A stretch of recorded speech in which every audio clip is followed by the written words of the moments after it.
السلام عليكم يابا، شلونك؟ شلون صحتك؟ قالوا تريدني وعندك موضوع وياي وجيتك. امرني يابا. ايه يا ابني، الموضوع اللي وياك على مود مستقبلك.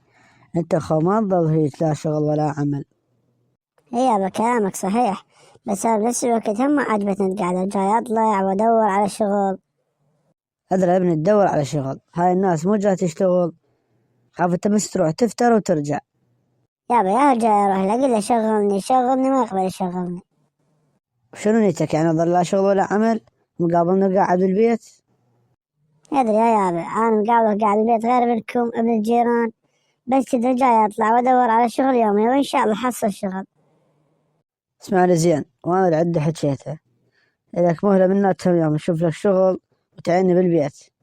مو ضار تروح تفتر وجماعتك وترجع وتقول شغل ماكو. فهمت لو لا؟ ان شاء الله يابا ان شاء الله.